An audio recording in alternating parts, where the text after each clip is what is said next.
I'm Zhenjiang Hu from Peking University of China. Today I would like to talk something about recent work on constructive bidirectional programming. And through this talk, I would like to show you possibly an interesting research topic, new research topic on functional programming.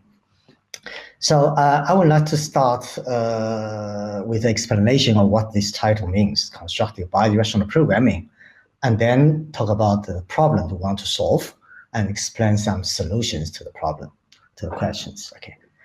So what do we mean by destructive? Okay, constructive. It is not constructive logic at all. So actually, it is come from this constructive functional programming. Maybe you know this lecture notes, which is written by Richard about 30 years ago. More than 30 years ago, Constructive Functional Programming is published in technical reports in Computing Laboratory of Oxford University. So it talks about how to construct programs, particularly the programs on that manipulate lists through a program calculation.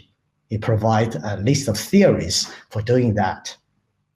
And you can find another interesting tutorial, which is written by Jeremy. He called origami programming, which is published in the book, The Fun of Programming, which shows not only for list functions on list, all the ideas can be generalized to trees and other algebraic data structures. So this is constructive. So basically, it is a construct a program by through program calculation or through program reasoning or equational reasoning. So the purpose is to construct correct and efficient functional programs. But how to do that is basically start with the correct program, which does not consider anything about efficiency, and then do calculations through equational reasoning based on a set of algebraic rules or laws, and finally end it with the efficient programs. And if all the calculations correct, and then the final efficient programs, always guarantee to be correct. Okay, this is, so let's see, the classic problems, that means for program calculations that show the power of program calculation is a maximum segment sum problem. So this problem is given a list of numbers, okay? We want to find the maximum of sums of all segments. Well, segments means consecutive sublists. So here we give 3 examples here. Let me using. So the first example, it is so this is given as the list. The numbers could be positive or negative. Okay, so there are many segments. I mean consecutive sublists. There are many of them, and here we want the maximum of sums all segments. This one is actually have the maximum sum. Okay, so the result is 7. And so for this list, there are many segments. So this is 4, 2. Actually, is the whose sum is maximum. Okay, I give 6, and this is 3, 4. So this is so these problems actually, if we want to have an efficient, say, design a linear time algorithm for solve that will be quite difficult. But using program calculations or constructive functional programming, our methods is just we start from a correct program. The correct program is a live solution to the problem.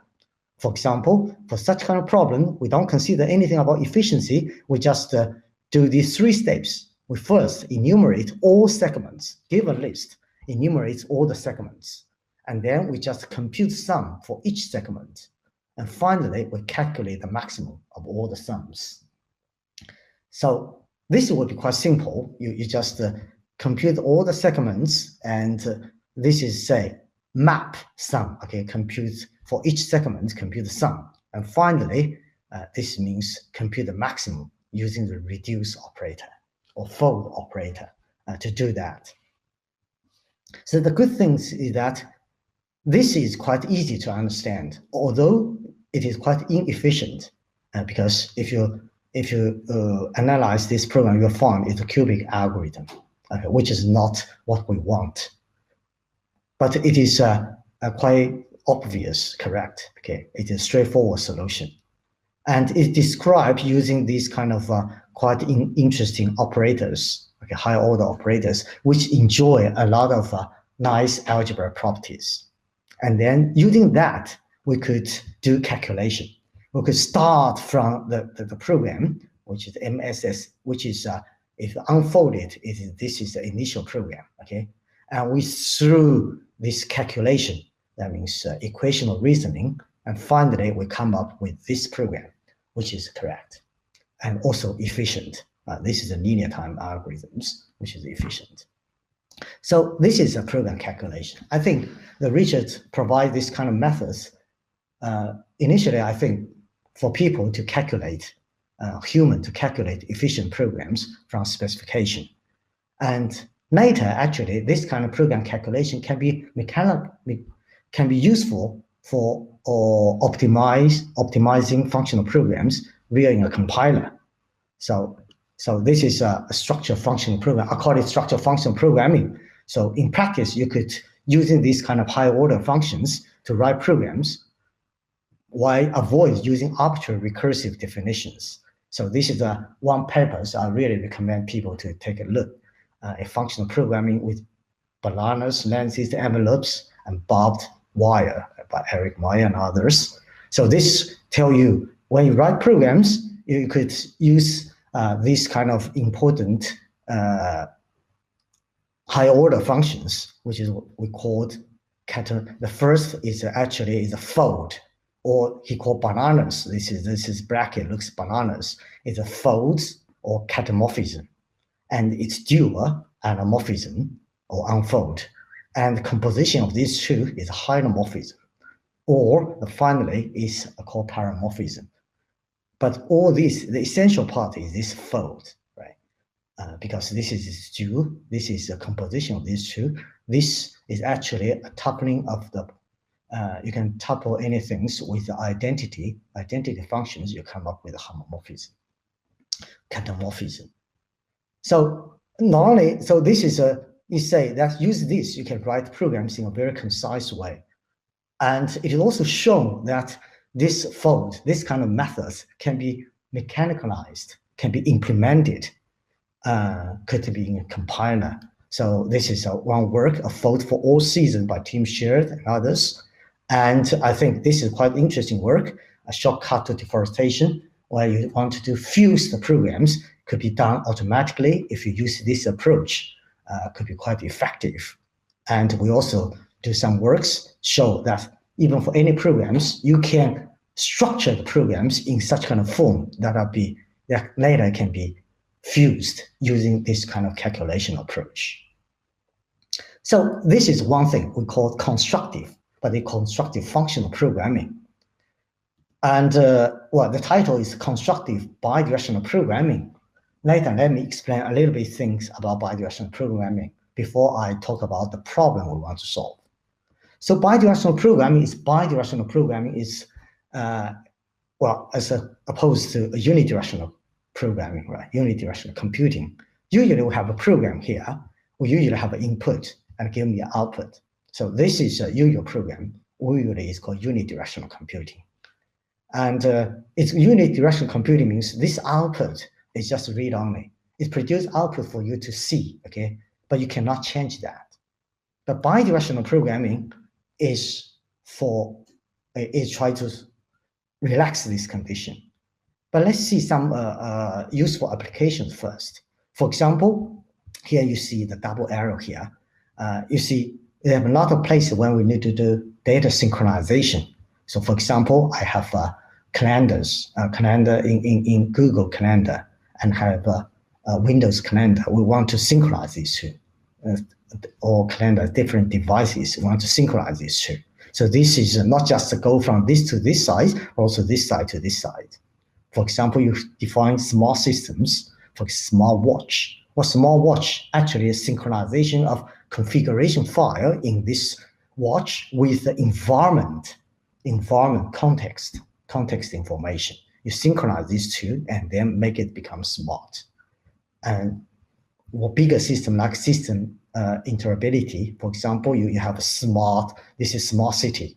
Many systems will need to synchronize together, to work together, to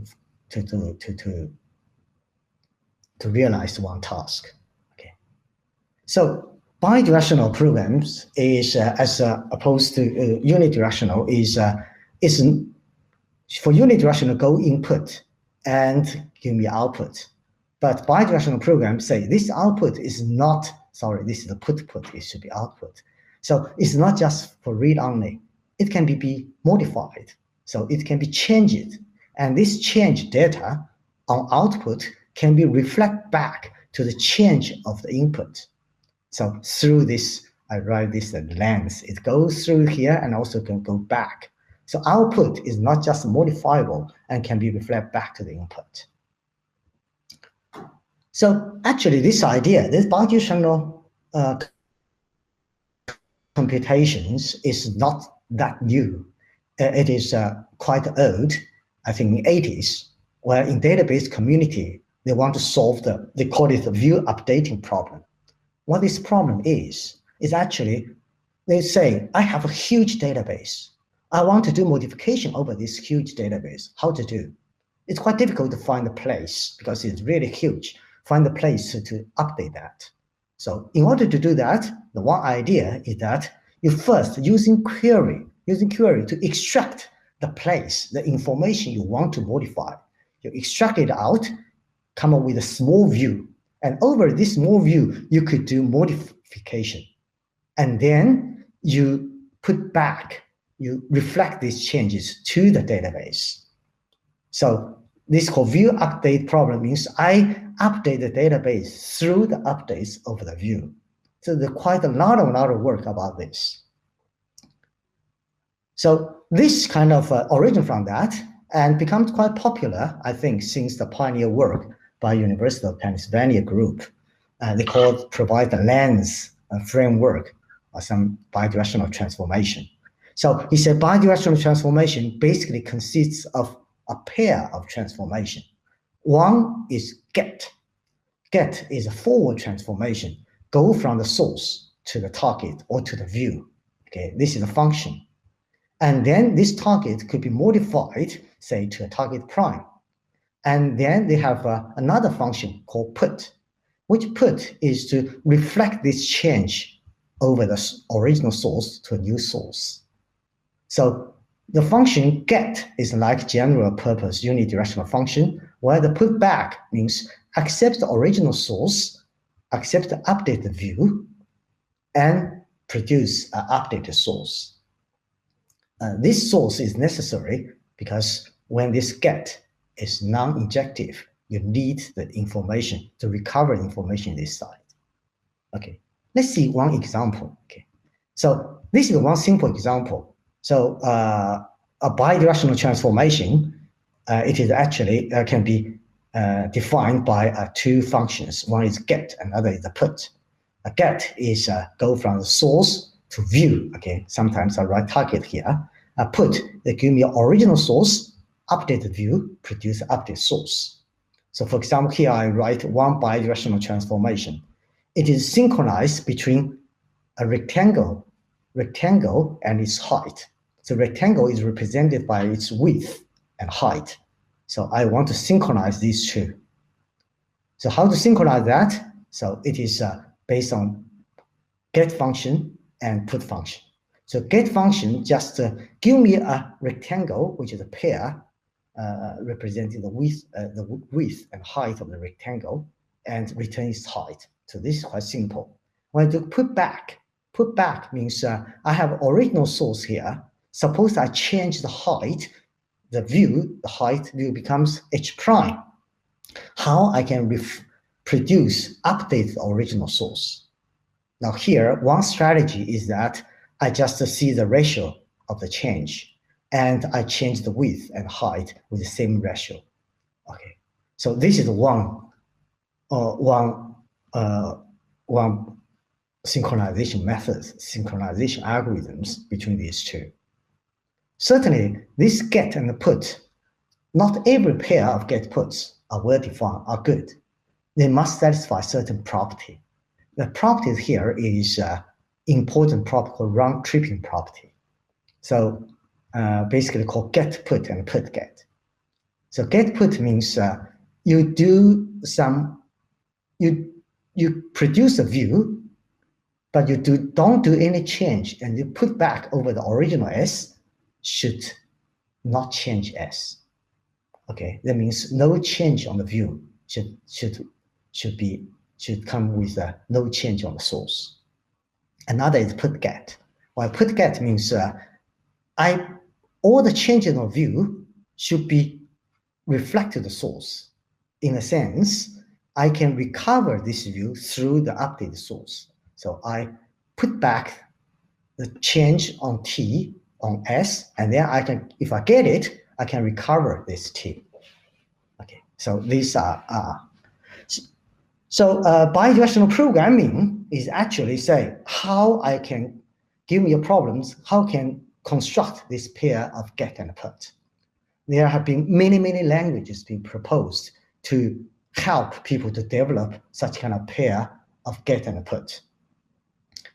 So certainly we don't want people to write get and write put and prove they satisfy this kind of property, write two independent programs. We want to do it in a modular way. So this is the program languages.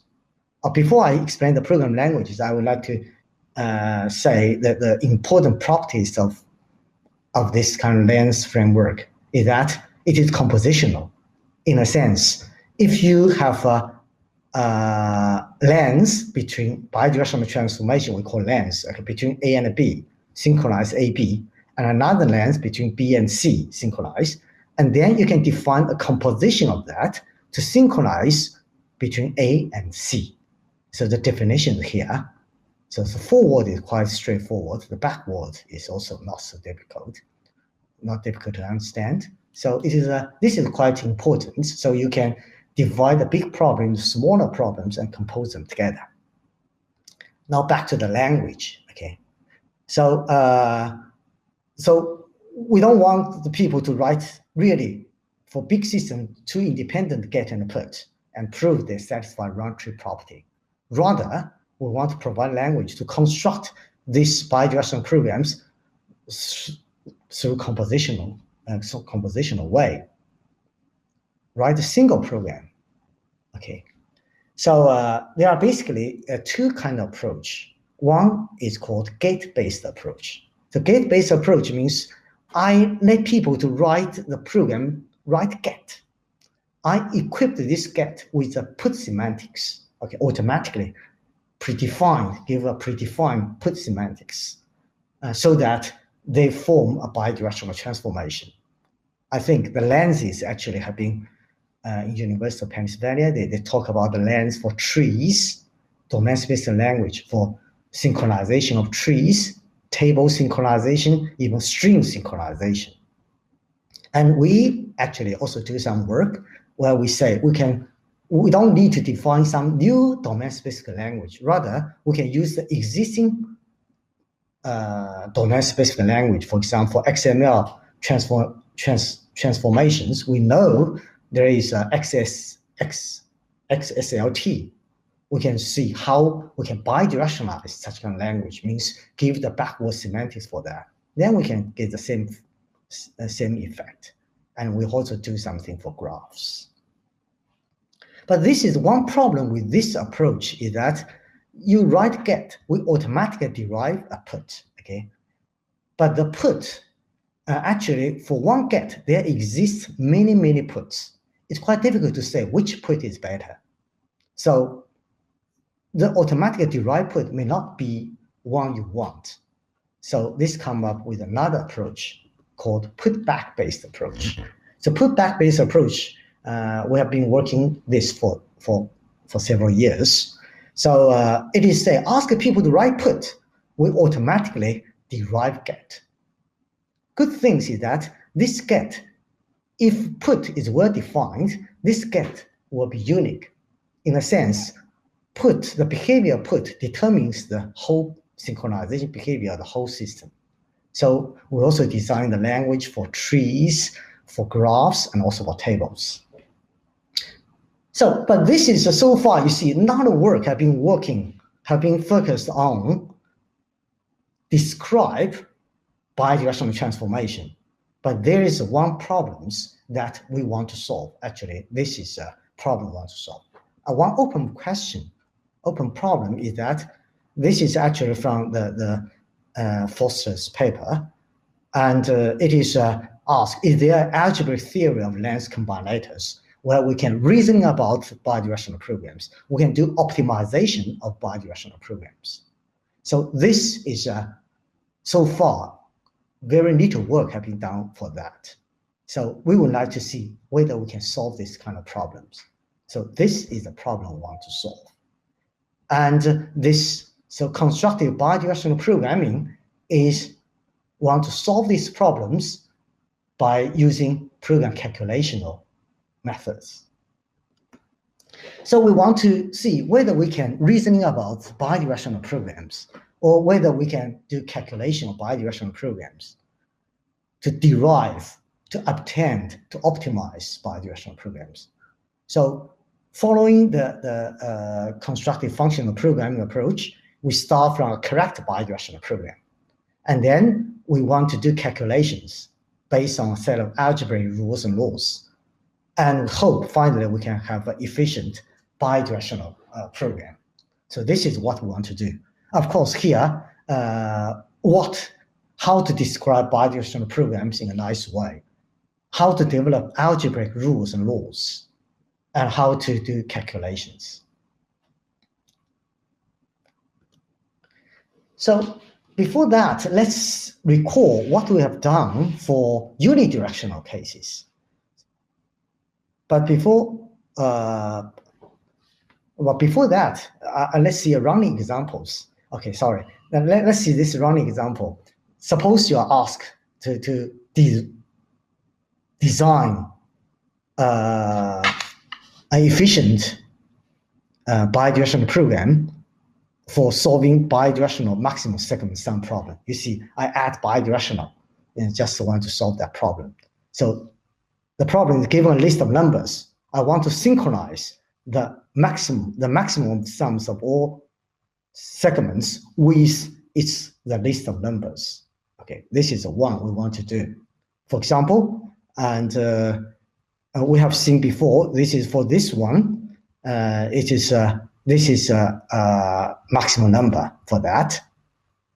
And if we change this 7 to 6, for example, you would like to change this 2 to become 1, and then the whole things become 6. If you change 4, actually it will be changed to this way. Certainly not unique, but this is one change. Okay, what kind of change? We will later, and actually this is a program we obtained, and it's runnable on Haskell, and we'll see how this can be obtained. Okay, can we obtain linear algorithms for solving both, for synchronize both, this list? So how we do, actually we want to apply the constructive functional programming approach or calculation approach to solve that. So the key points there actually is programming with folds, okay? And we folds, maybe you know, this is a definition of fold on lists. And this kind of things can be used to define many kinds of important functions. And it can be used and compose them. We can solve various kinds of problems. And what good things is this fold have enjoy many algebraic laws. One is fusion laws. Fusion laws means give me a fold. If it's composed with another function, it becomes a fold if this we call promotable conditions satisfied. Okay. So usually, in addition to this, we have some specialized folds, looks like map, scan, such kind of things, and have a specialized fusion laws. We have several kind of composition, map with reduce, such kind of laws. And then using that, we can solving maximum segment sum problems and define in terms of fold and using fold fusion, map fusion, scan lemma, And in this way, we can solve the problem. So can we apply the same approach for bidirectional program calculation? So the challenge here is, what is the fold for bidirectional program? What is the corresponding fusion rules for bidirectional program? What kind of special folds and specialized lemmas for bidirectional program calculation?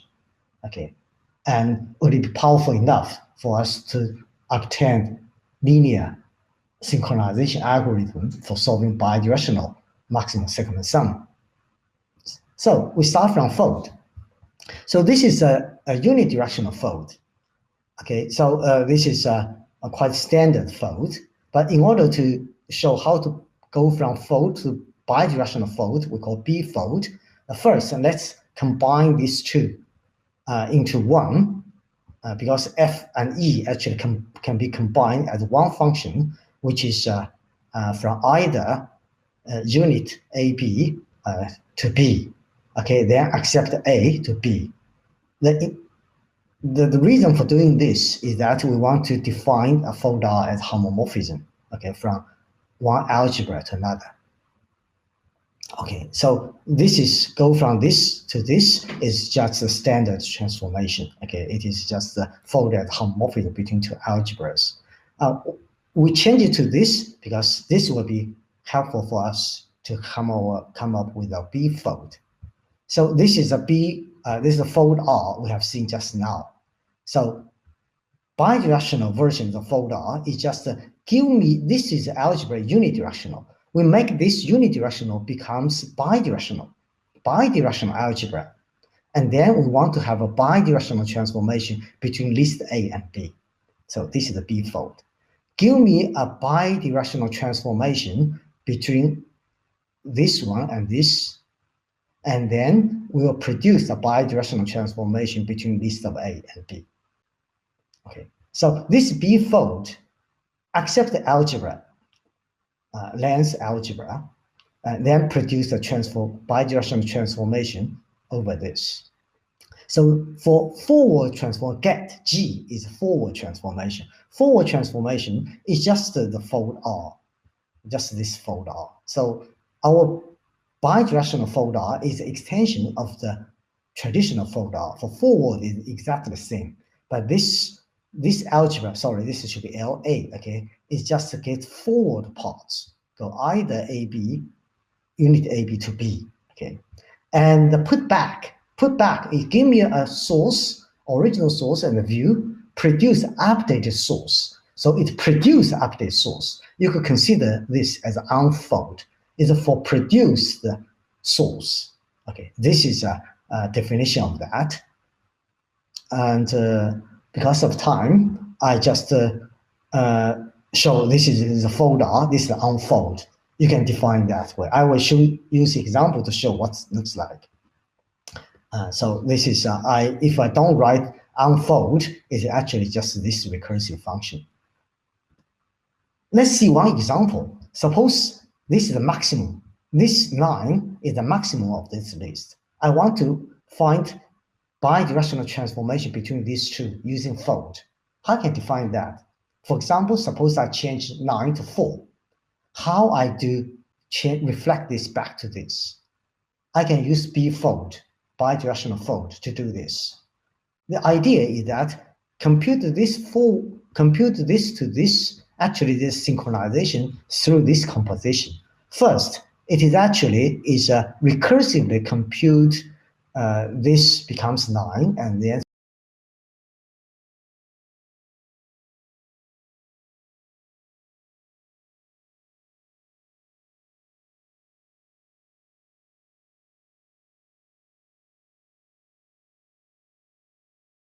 underlying part.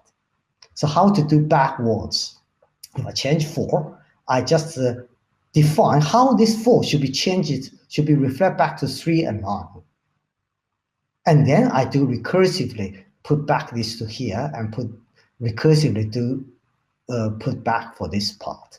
So for example, I reflect back because the maximum change 4, and then I change this 4, and then recursively do this part.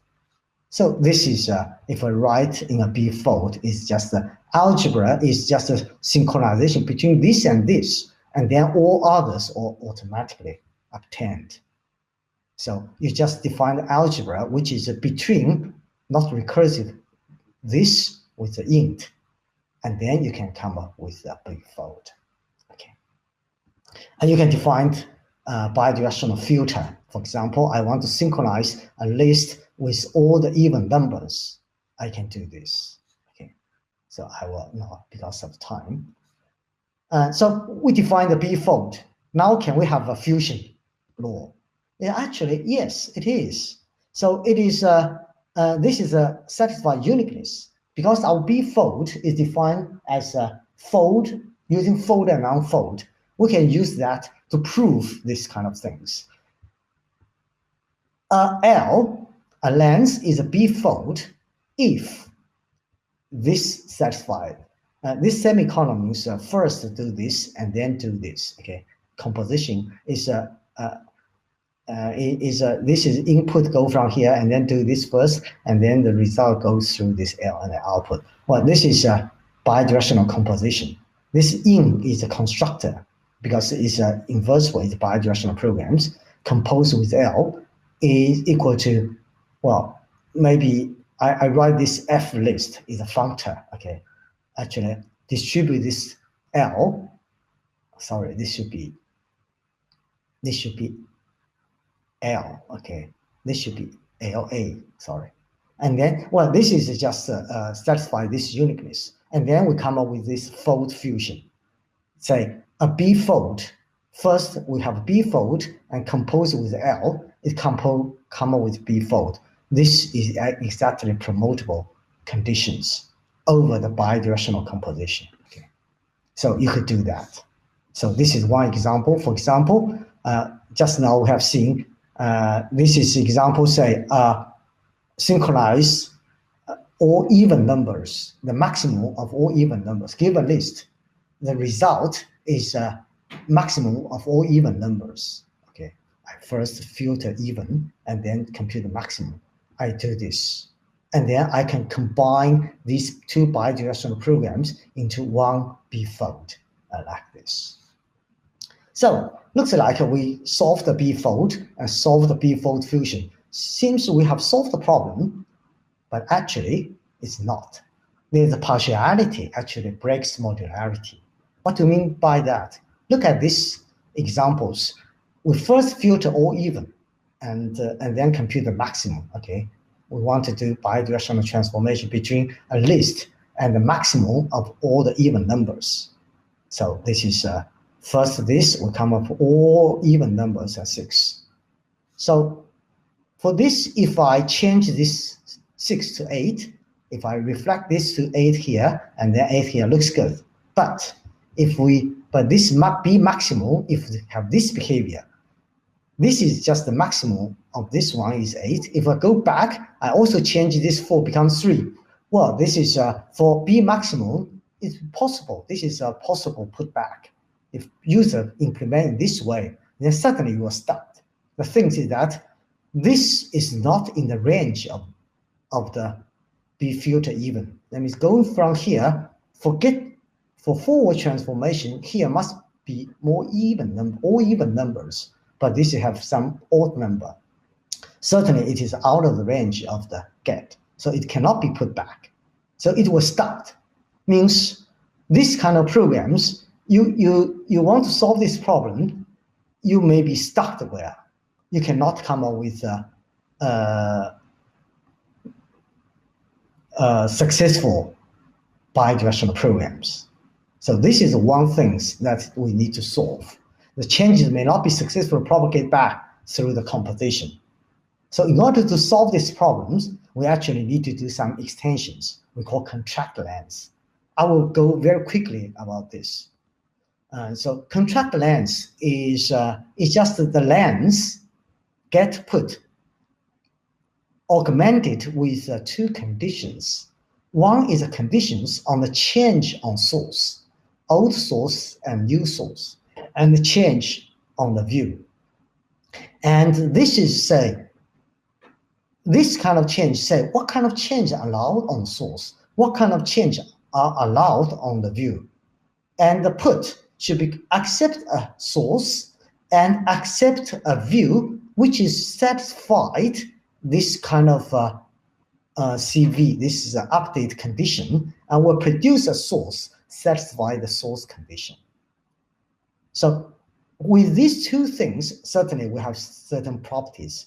If the view satisfies this condition, and the source will propagate back, and their source will satisfy source condition. And this is a get, put, and put get. So this is one we want to act. We call contract. This contract. Just to make it becomes readable, we move the conditions over the type here. So this is to say we want to synchronize between S and V, but for S we allow this kind of the updates must satisfy this condition, and for view must satisfy this condition. But on the other hand, it's a get and put almost the same. Okay. So what's the advantage of doing this? First, it is still composition. If we have two contract lenses, its composition is also contract lens. So compositionality is still preserved. But what good things is that now it has modularity. For example, we want to solve, as the example before, we want to synchronize the list with the maximum of all its even numbers, like this one. So if I say precondition is I allow arbitrary change on the source. But for the view, I say, oh, you do view from V to the V prime. The V prime must be even number. You should not change it to an odd number. So this is initial programs. This is just the type. We want to have this kind of bidirectional transformation. And then we could divide and conquer this problem into two simpler problems, bidirectional programs. The first one is just this one. We say, oh, you synchronize the two lists, but you must guarantee you do change on the view, but no matter how you change, the updated view must be all even numbers. And for maximum evens, we say, oh, you allow the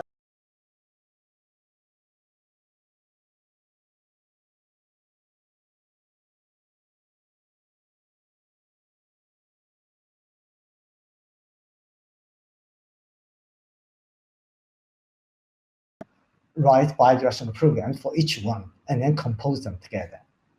So this will be helpful when we want to solve the problems in a compositional way. Okay.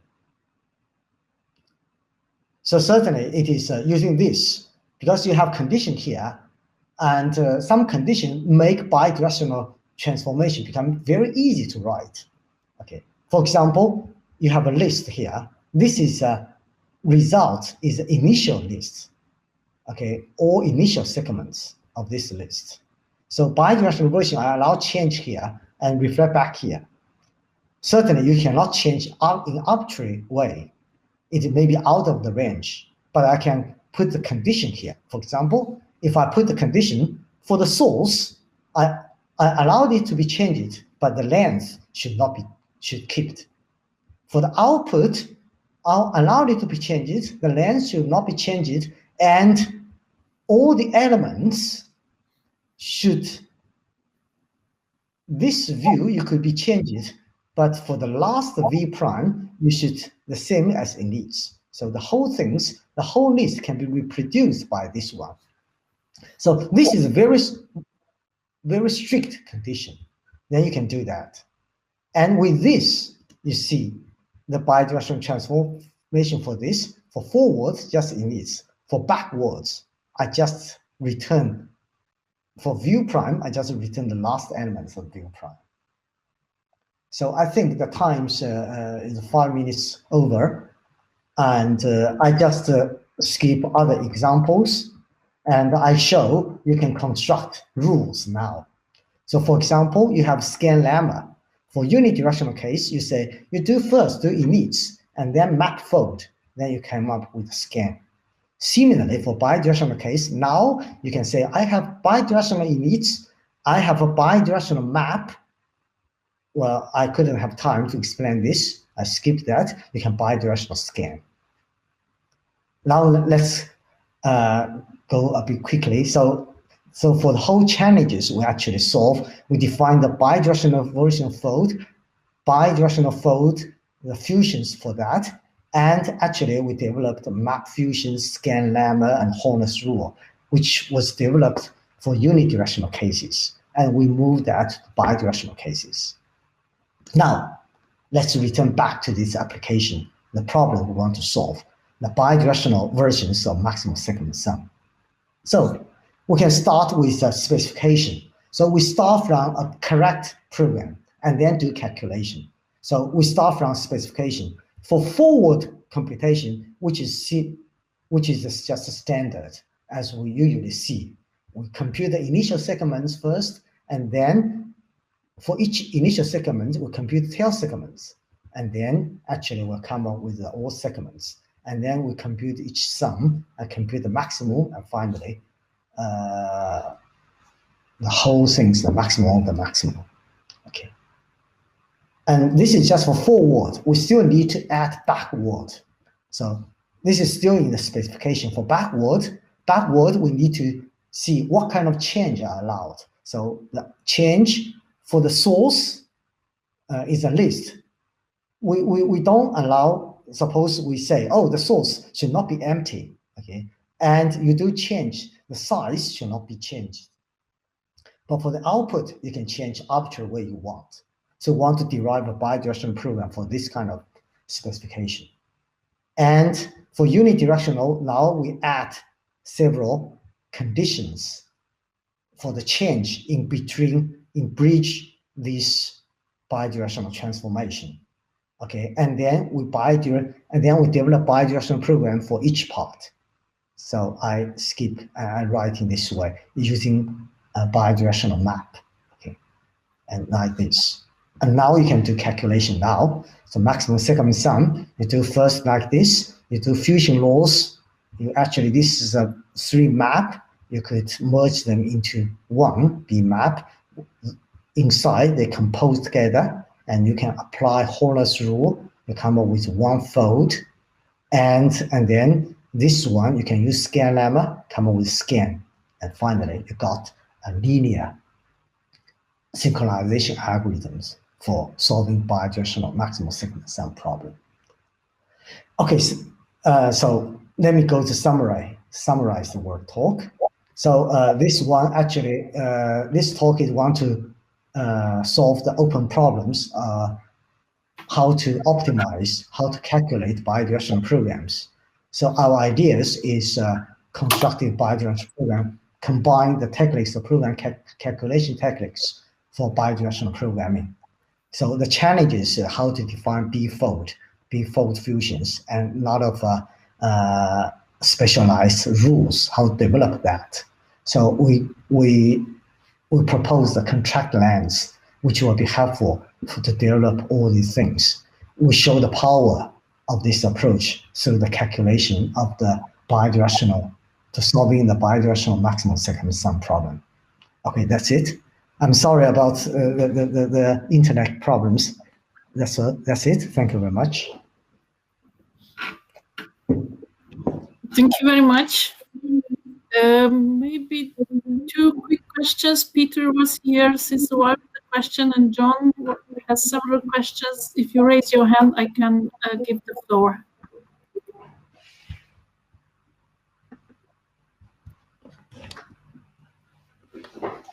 Hello, Zhenjiang. Can you hear me? Yes, we can hear you. So you introduced contracts on the changes that impose invariance on your intermediate values composition. I wondered if it might be useful to introduce functions that restore an invariant or enforce an invariant. So you apply them to, maybe the result of a put that has broken the invariant in order to restore it somehow. Is that something that might be interesting to add to a bidirectional language? Right. This is quite interesting. Yeah. So this is so the thing is that who will write that? So currently we would like to, that means propose for the users, say